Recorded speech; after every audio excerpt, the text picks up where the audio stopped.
I gotta go to my daughter's basketball game. So okay, I'm done. Bye. All right, thanks, guys. Have AI analyze the rebounds and the statistics so we can know about it when you come back. It's strange when I start talking practitioner level, it bounces. Yeah. I knew that was going to happen. Let me see if I can do it. Wait, what? Y'all ready to go? Okay, all right. Sorry, guys, I gotta go. Yes, yeah, I guess you could do it. Hey, guys, I don't have a lot of time. That's fine. I got some.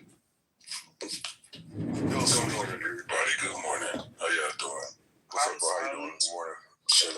Concrete, are you sore from yesterday? What? Are you sore from yesterday? The hell? You better add more context. Hey. You got Delroy yesterday. Man, y'all think Israel won that? Something's happening. Somebody put something in your tea. Anyway, where was I? Sweet. What are your thoughts on AI? Net job increase or net job loss? Conference wants Great question. Great question. There will be net. Oh man, I'm going to say net increase. Okay. I'm going to say net increase. Let me say why. Let me explain why. Because the jobs that are being created now, the nuanced thinking is so infinite. Like I was doing with my man there, he doesn't understand that when you're around like AI for Business, y'all should check that out. When you're around these minds, that you got so many people that don't have to code anymore because there's so many advanced systems that are connecting to other systems that the APIs that are being created and all the new creation. There'll be a lot of job analysts and stuff that's going to be done away with because they're going to create chatbots. It's just the consultancy. If I know everything about what your company's trying to do, whoever you are, and this is the mindset of anybody thinking, by the way, knows everything about what your procedures, your policies, your history of the company, and all that data is available, and the goal of where you're trying to go based on whatever moving forward, and you can mix in whatever. This is a question of prompting now. And it'll analyze and come back and create the presentations and go to Gamma, and it'll think way beyond, and that's very good for business. But it's so the analytics of what you're trying to do, and then again the nuanced ability to create the workflows behind the scenes, the chatbots. For those that know, High Level is a great company to study that is out there now. You can be so extraordinarily brilliant because you can be sitting at home wherever you want to be and pull down all of that, have it scrub whatever, and you can, so the consultancy side of life, there's going to be so many things created. The nuanced thinking of individuals is going to be extremely valuable. And so, but as far as some basic, what's becoming basic in analytics is very advanced. So, but it's going to become very packaged and basic, and cars and a red car, those are some very simplistic variables and where they work and what they have money for and are they really qualified for this particular purchase conversation or not. That's the kind of level that's going on behind the scenes with employee management and how you're handling customers and like how come you didn't close them. You didn't figure out early on that they weren't really qualified for the conversation. Like you're going to cut right to the chase quick of where they're really at. And there's so many things going on like that. So to answer your question, I think absolutely. You're talking a little bit too much. Jarvis trying to talk. But like I'm talking about, they just not adding anything. They just there to be seen and just say gibberish, like Onyx. Oh my God. Like prime example, why are you talking? Onyx. That's a fact. Keeps quality high. Jarvis sent me a picture. Jarvis, this is the girl that got the contract with the city? yes. Yeah, she do got that look, Jarvis, like she do want to be outside. If I saw substance, you doing it again. If I saw her immediately, I'm gonna rethink that. Give me a thumbs up. What do you think I heard? Yeah, that's right. Point of order, moderators. Let the games begin. Put me in your queue for 60 seconds.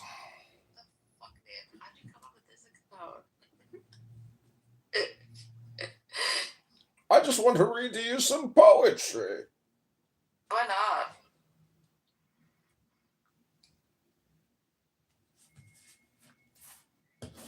Thugger, how are you? Greetings.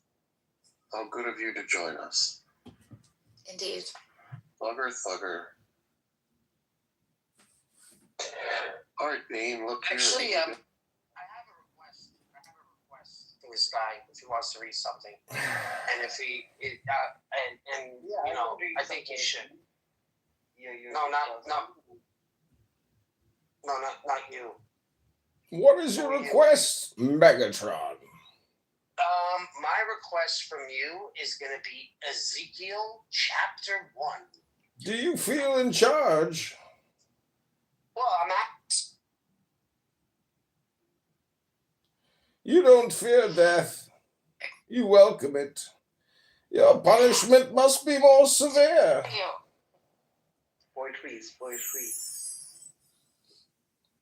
Oh, you think darkness is your ally. But you merely adopted the dark. I was born in it, molded by it. I didn't see the light until I was already a man. Oh my God, here we go. All right, what was it, Ezekiel what? Chapter 1. Really? You just want me to read from the first chapter of Ezekiel? Just the first chapter, yeah. You probably haven't read this in a while. Who knows? Oh, yeah, it's been a long time. Okay, here we go.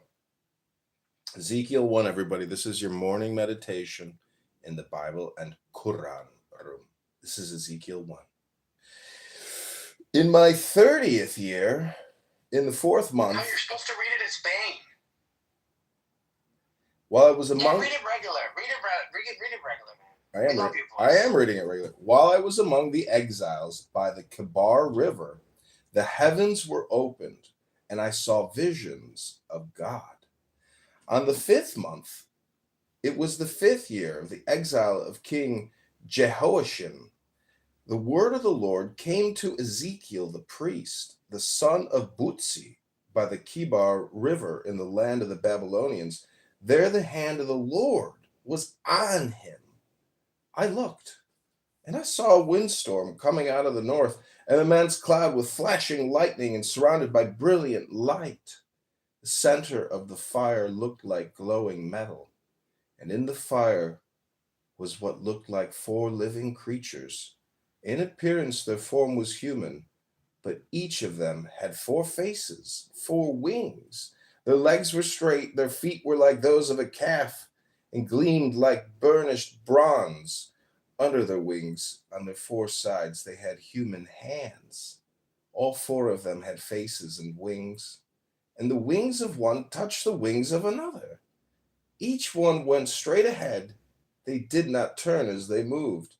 Their faces looked like this. Each of the 4 had the face of a human being, and on the right side, each had the face of a lion, and on the left, the face of an ox. Each also had the face of an eagle. Such were their faces. They each had 2 wings spreading out upward, each wing touching that of the creature on either side, and each had 2 other wings covering its body. Each one went straight ahead. Wherever the spirit would go, they would go, without turning as they went. The appearance of the living creatures was like burning coals of fire, or like torches. Fire moved back and forth among the creatures. It was bright, and lightning flashed out of it. The creatures sped back and forth like flashes of lightning. As I looked at the living creatures, I saw a wheel on the ground beside each creature with its 4 faces. This was the appearance and structure of the wheels.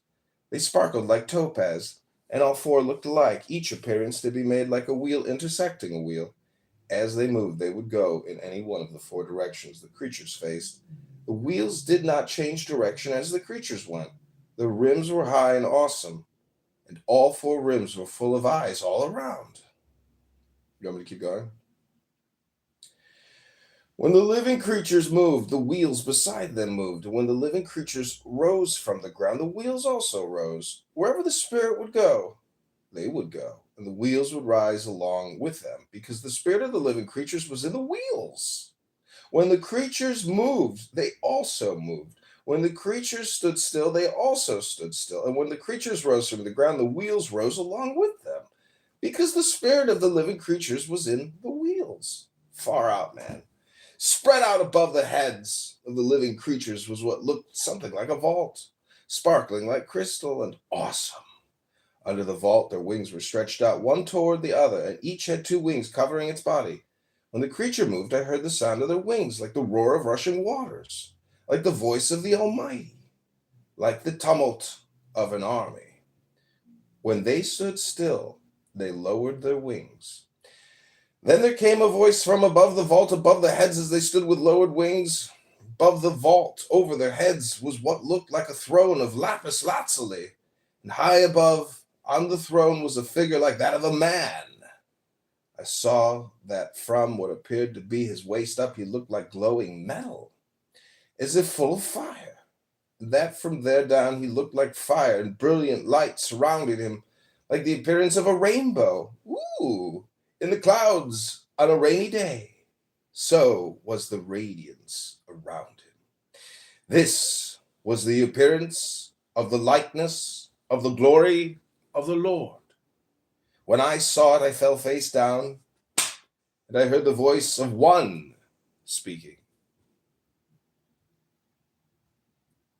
How hard was that for you, John Kitover, to read that normally? You could tell he's Amazing, so right? breaking like I mean, crazy. you know what's so crazy? They're like, where does this say that God is a man? Right? Where does it say that God is a man? Where does it say he's a man?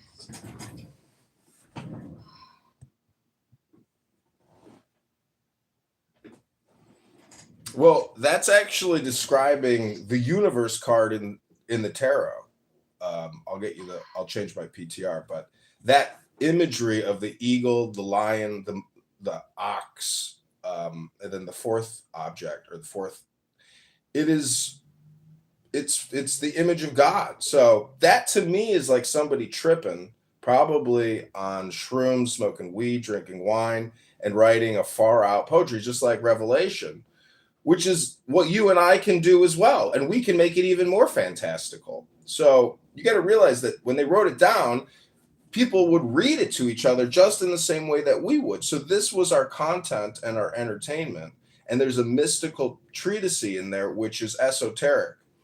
But the whole thing is for entertainment. I don't know how much peace of mind the first Ezekiel gives you, but it should at least entertain you. And I think that's probably the purpose of it. The rainbow is definitely mushrooms. Has to be shrooms. It's gotta be wine. Yeah, Tim, doesn't in the Bible say not to depict God? To not depict God as an animal? And then they have this sort of contradiction here? I'm trying to think back of my whole Bible study days. I think just sort of generally forbids to anthropomorphize God in any way, I think. God was definitely anthropomorphized here in Ezekiel 1. By the end, they're saying that they saw a man. And then shortly after, explaining this is the glory of God. This is the manifestation of God. So it is kind of, I don't know, it's like either they're playing with the words. I can show you the verse where it says not to depict God as as an animal or creature like that. Give me 1 second. But this is a vision. It's a vision. Right? Like in Zechariah 5. Yeah, it's definitely a vision. I mean, it starts out that saying that he has a vision of the heavens, right? Like that's the beginning of the verse. So it's definitely. I mean, most of these sort of fantastical claims come in the form of visions. I mean, I don't think most people would believe, like, if they said something other than a vision, they'd be like, well, what are you talking about? That didn't happen. Because it has to be, like, sort of almost definitionally, it has to be a vision.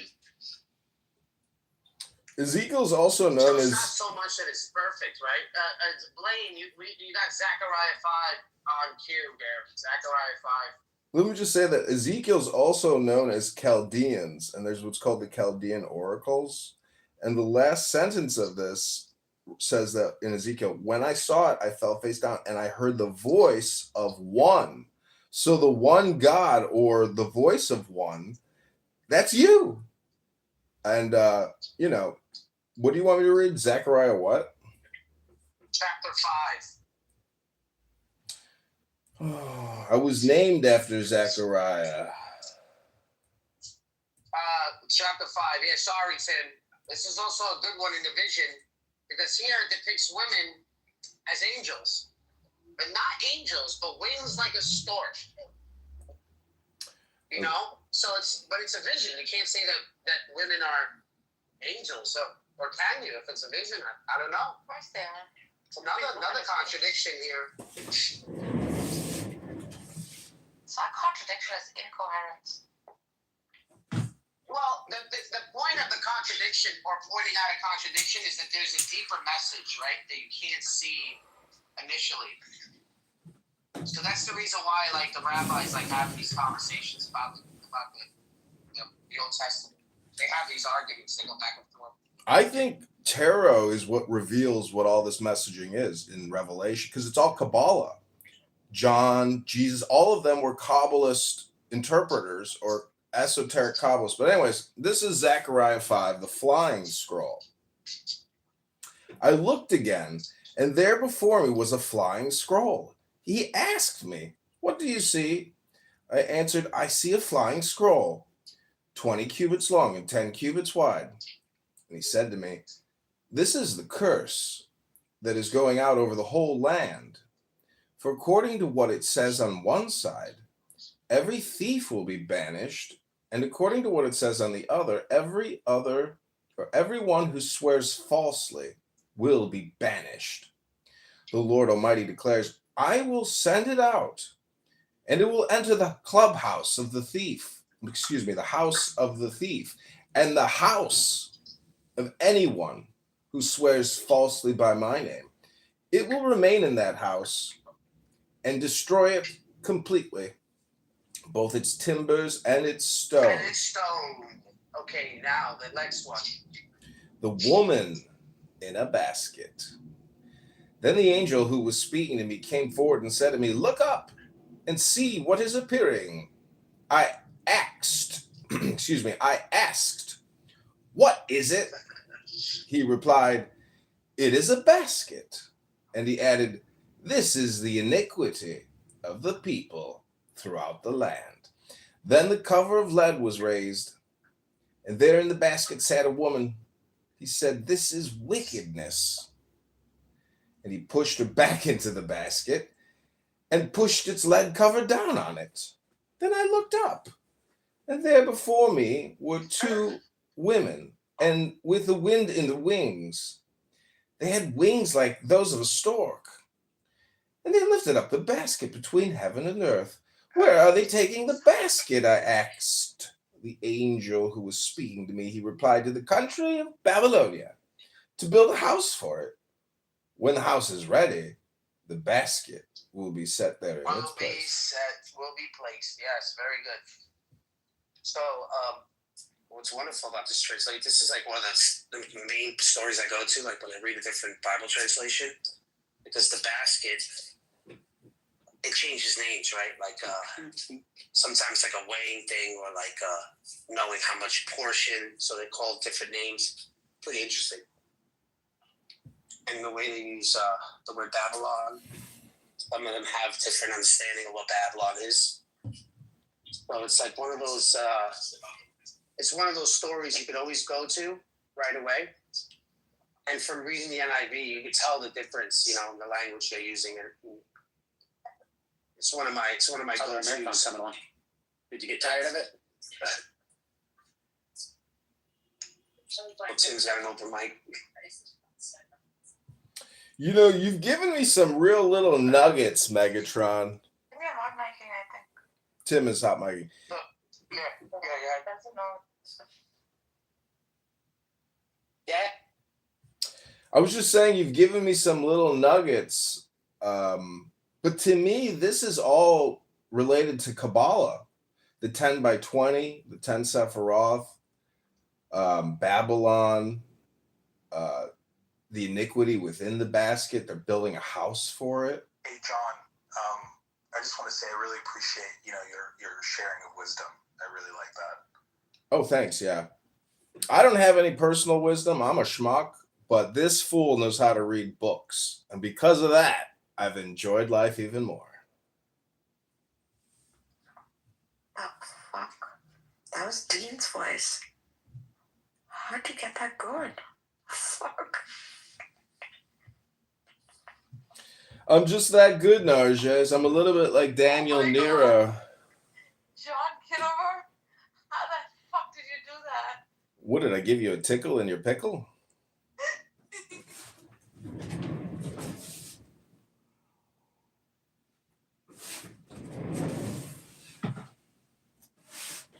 So, when did Dean tell you that? So much of wisdom in your own freaking preaching.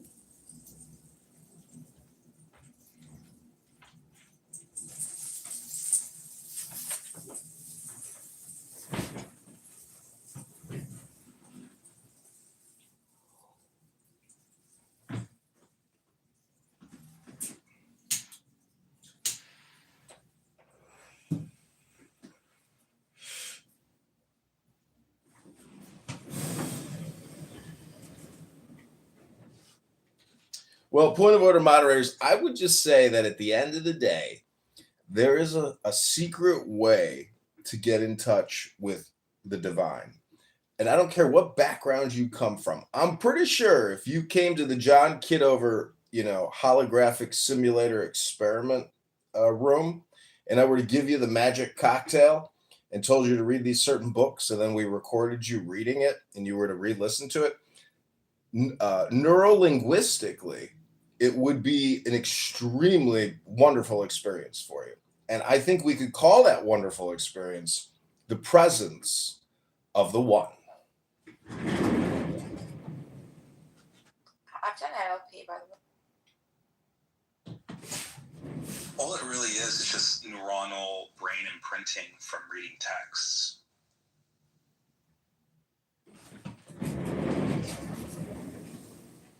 Well, there's instructions in the divine will. So if you're neurolinguistically priming yourself, it's actually priming you for action to do things that you might not otherwise do because you didn't read the book.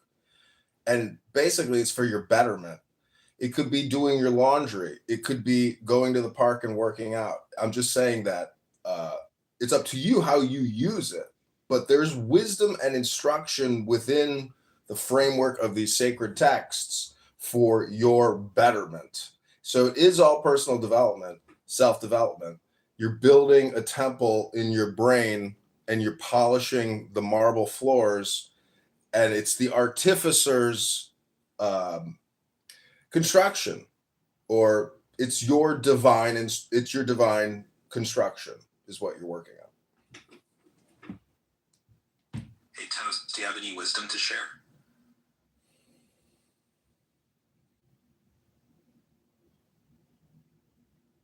Then tell us something more. Silence is golden. That's what Toast is doing. He's being a golden boy. Well, stop thinking and end your problems is a very useful statement when you can't stop thinking and it's holding you back from doing what you need to do. Zen has reminded me of that a few times. I put that in some of my music. I also pepper my music with Take the Deepest Breath of the Day and Hold It for 10 Seconds, which is a Kabbalistic reference. Is that someone you hang out with, Dan?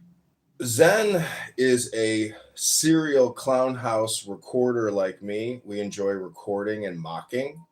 I actually heard, I don't know if you know who Black is on this app, but he holds these really stupid rooms where he calls people stupid, similar to what I do.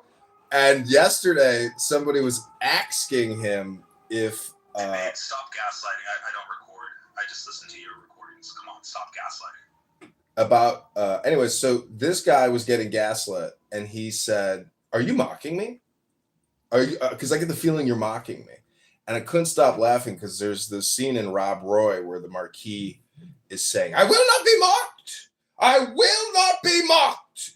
Because he's worthy of mockery, and he knows it. He got caught, and he's getting mocked, and then he comes back. He says, "I will not be mocked." It's such a royal royalist little bitch type attitude that some people have on this app. And they use that green bean to play the role of a moderator, but at the same time humiliate you and protect their own ego. So it's fun. That's why this app is so much better than television. It is television, but you're in it, which You know, Dr. Jazz is a prime example of that. Hello? Hello? See, hello is a hypnosis term because it's like saying no excuse. Hello? And you're hearing it. You can't reject it unless you mute me. What? Yeah, hello? It's a way to focus your attention and concentration on me and be annoying at the same time. Hello? Bro, come on, bro. That's a pretty good AI voice. Hello? Fair enough, I guess. I guess, bro. Bro, come on, bro. That's not the etymology of hello, but it sounds good. I like what you said. Hello? Hello? Hello? It refocuses you on the topic. Let's get back to the topic here. The Bible and the Quran. Dawa, bros. Hamza here is a Palestinian who grew up in America. Hamza here is a young man working on personal development. Sometimes he can be very immature and use profane, vulgar language. A lot of profanity. And Hamza, I would just say, one time I was on the phone with my father and I used the F word. And he said, John, why are you using so much profanity? I was like, oh, shit, Dad, you're right. Sorry. So what I'm saying, Hamza, is in your quest for personal development and glory and victory and wealth and women and power and love, all the greatest things in life, profanity won't get you there. Jerry Seinfeld is a perfect example of a wonderful Talmud Chacham who says, whatever you're working on, just keep trying to improve it. So whatever. Peanut plate. I don't care what Jerry Seinfeld's talking about, bro. To be honest, I got everything I've ever wanted from profanity. So, why do I give a fuck about profanity? Just because you're offended by it? Okay, I get offended by people saying hello because I feel like that's a devilish term. I'm not offended by it, sir. Point of order, moderator. Moderator point. I'm just saying that time is limited and your words and the sounds you make really do determine your future. So be conscious of the words. Say he's going to be burning in hell for a temporary amount of time. Based. Right. And I don't even think I'll burn in hell for this shit either, to be honest. I don't care about fuck words, bro. They're just words, my dude. If they hurt you, you need a stronger back. They don't hurt me, sir. I'm trying to give you some feedback on your communication from a public speaking standpoint. It just sounds like that's how you're judging people, right? And you shouldn't judge people on that kind of shit because you can still tell. Judging him now. 1 second. You can still tell that. No, I haven't judged him yet. I haven't said anything. I'm just saying on what he's judging about me. I'm only defending my own self. Projection, honestly. Well, all communication is projection. All communication is hypnosis. All communication is suggestion. And I'm just making a suggestion, Hamza. I'm not even being hypercritical of you. I'm just saying. But why, bro? You know I'm further because this is a Bible and Quran room on a Shabbos. I'm hoping maybe we can keep it a little sacred here. Let's make it a sacred space, one that we won't forget, something we can all walk away with some treasures in our pockets. Ultra Megatron here has already given us the mysticism of Ezekiel and Zechariah. Hamza has given us his F word, but I like the Ezekiel and the Zechariah personally. That's just an opinion. Vipers and snakes, that's cursing in the old language. Do you know how bad it is to say someone back then?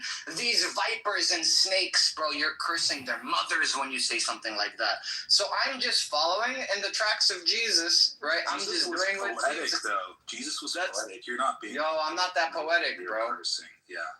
Yeah. Violets are blue and roses are red. Suck my dick and something. You know what I mean? I'm not that poetic. I feel you. But that's not the point. You should tell someone's intention. Don't worry about the word usage I'm using, right? It's just for a certain type of people. Like you, Bane, I wouldn't curse your mother out. Never in a million years would I offend your mother, right? But there are some people on some stages that I would offend their mother because they deserve it, is how I feel.